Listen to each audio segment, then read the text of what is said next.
About that, but we are looking live from the chopper, 63 miles an hour right now, and we're looking at this pursuit. You can see there's other traffic on the freeway, including large trucks that this is coming dangerously close to. This is a tractor trailer going northwest, and this is where, Mark, on the 91? Yeah, this is the westbound 91. Westbound 91. So you can see it looks like it's going at pretty high speeds there. It's definitely not a slow speed chase. It just increased to about 78 miles. Now it's at 67 miles. So kind of erratic there in terms of speed. And you see law enforcement trailing close behind. And we don't know why exactly they're pursuing this truck. Or, Mark, is your microphone resolved? Can we send it over to you for that? Yeah, I think we got that. I think we got it fixed. Yeah, if you could hear me okay now. Yeah, so I can tell you, Marcy and Rudabeh, that the San Bernardino County Sheriff's Department was originally chasing this vehicle. I heard the CHP talk to those units down the ground while they were back on the 57 saying, you know what, we're going to take this over from you. We've got this. This is on the freeway. This is originally listed as a stolen vehicle, and it was stolen out of the Buena Park area, but somehow it ended up in the San Bernardino area, and that's where the sheriff started pursuing it. Now, I'm not sure if it started on the freeway or on surface streets, but definitely right now it is on the westbound 91. And it has been driving pretty much like this, about these speeds, between 60 and 70 miles an hour. I did hear CHP say at one point it was driving on the shoulder. Now, we don't know how many people are inside. It's difficult to tell. That's sort of a high-seated cabin. It may be hard for CHP units from behind to tell how many people are inside. Certainly at least one driver, unknown if there's anyone else. Now, CHP is going to continue to chase us on the westbound 91. There's multiple airships overhead, and they are engaging it. Lights and sirens on the ground. They're not in any sort of like surveillance.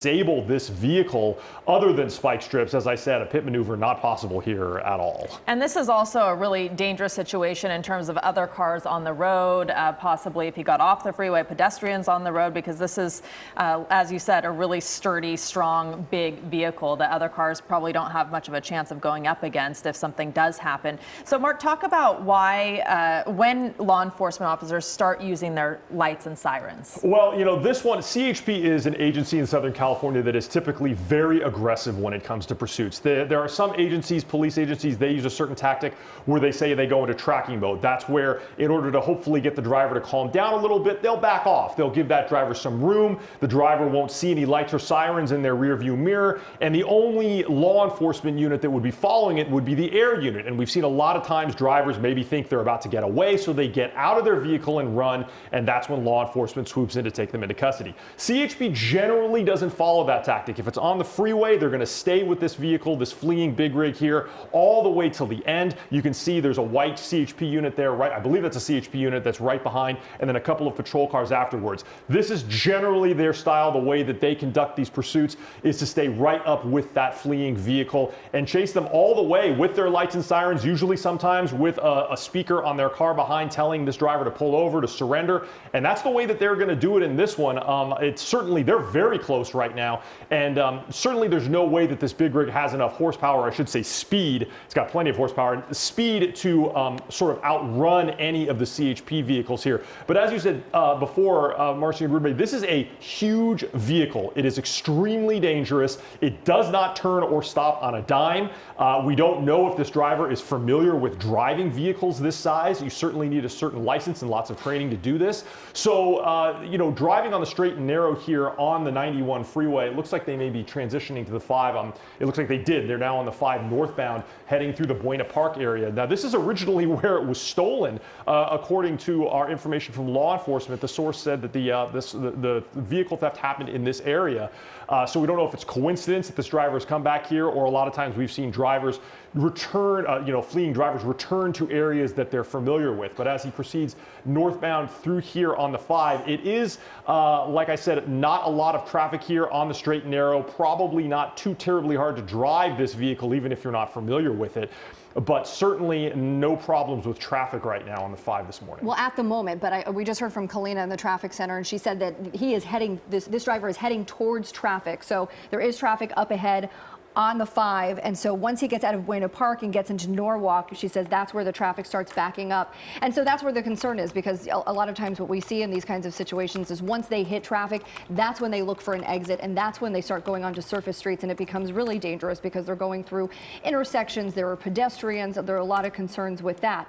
Right now you can see smooth sailing, not a lot of other vehicles in the way, but we will be seeing that slowdown coming up here shortly. But it's, as you watch this, you can tell a lot of the other vehicles on the road probably have no idea that this is a pursuit, and that's where it becomes dangerous because these drivers need to know to stay away. Yeah, and that's where the lights and sirens come in too, not only to let that driver know they're pursuing him, but also to give a heads up to the other drivers. Looks like he might be coming up to an exit, Mark? Yeah, now he's getting off on Artesia Boulevard. Now, I really was hoping this would not happen. Oh. This ups the danger level considerably. Whoever is driving this vehicle is now going to have to contend with lots and lots of other drivers on surface streets. They may have to make a lot of turns, and this, like we just said, is not a nimble vehicle at all. There's a huge amount of force and mass behind this vehicle. It does not stop quickly at all. So CHP is going to continue to be the primary agency in this chase. I don't actually see any other air units overhead, which would indicate to me that this is the only law enforcement units on the ground as well as the CHP. But yeah, now we are here in the sort of Buena Park area. It's Artesia and not, according to our GPS at the top here. And this is going to be very dangerous for drivers on the road. Like you had mentioned, there's probably a lot of people that don't realize that this is a pursuit. It's probably going to pass them when they first see those sirens. And that's going to probably alarm some people that are just trying to get to work this morning.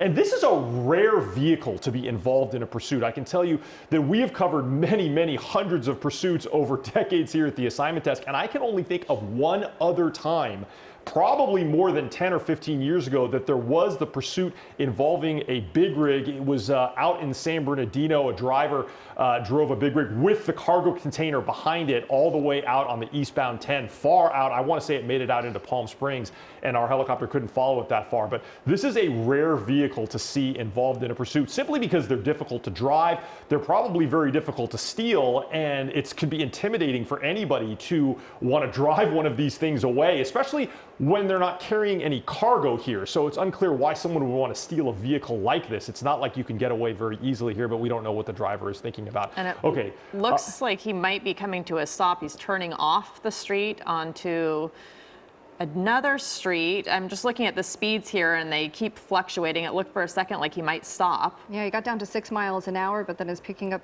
speed slightly, but still going incredibly slowly. Right now, slowing down again, just going 8 miles an hour at this point. So perhaps considering pulling over, trying to weigh options.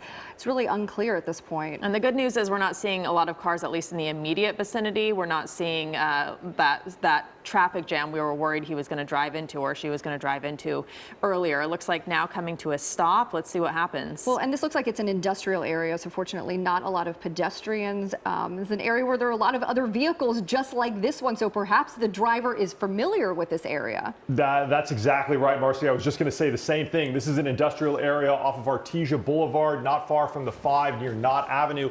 And you can see so many other of similar vehicles like this now slowing down next to what might be an unhoused person's camp here. There's an RV right there, and now the vehicle has stopped. I mean, it's very possible, like you said, that this vehicle was stolen from this area. We do know it came from Buena Park, and here we are right back in a place where there are other big rigs parked around in this area. Now CHP out of their vehicles with their guns drawn.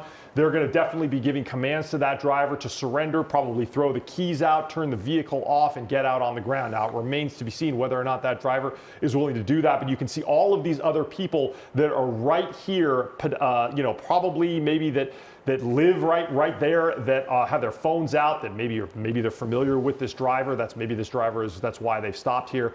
But so far, not seeing any compliance, anyone coming out of that cabin. I haven't seen any hands out. That's what CHP wants to see. First of all, hands out of the vehicle and toss the keys out. That's what they're definitely asking this driver to do right now.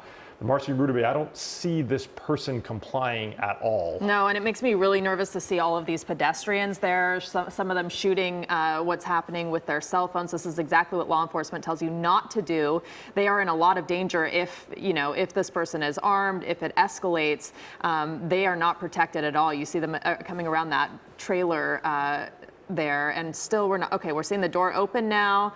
We don't know if it's just the driver or if there's someone else in the car, but the door is opening. I'm sure that was the command given by CHP officers who are now out there ready, not knowing if this person is armed or dangerous, not knowing what to expect. We see him coming out with his hands up, it looks like. It does look like he is surrendering now. At least this is exactly what CHP wants to see. And I can tell you there's probably a tremendous amount of relief on the part of CHP officers here, because I know that they were thinking about the possibility of what would they have to do if they would have to approach this cabin, this big rig from behind, and have to step up to open that door and possibly pull the driver out. That would be extremely dangerous for everyone involved. It would not be an easy task and put everybody in danger. Thankfully now this driver is complying. It looks like he's walking backwards with his hands on his head, exactly what CHP would want to see here to make sure that he is not performing anything dangerous. He's not reaching for anything. They're going to probably ask him to either get down on his knees or lay down on the ground, and that's when CHP officers are probably going to take him into custody. Now, the other thing they have to worry about, again, you can't see into the cabin of this big rig from where they're at, so they don't know if someone else is in there or not. They're going to have to approach from the sides and clear that vehicle. Now, it doesn't look like it has a sleeper cab on it, so it's probably just the passenger seat over there. But here now we can see CHP officers are going to be approaching him. I'm not sure. SkyCal probably maybe is looking for something here. I'm not sure why he zoomed out, but we are getting back into a closer look here. That driver now on his knees as CHP approaches, and we'll put the handcuffs on him. Okay, well, it came to an end in the way that we had hoped it would. Of course, they need to clear the vehicle still, but luckily no other cars involved, no pedestrians involved, no gunfire involved. So this could have ended much differently. Yeah, a really positive conclusion to this as far as these things go.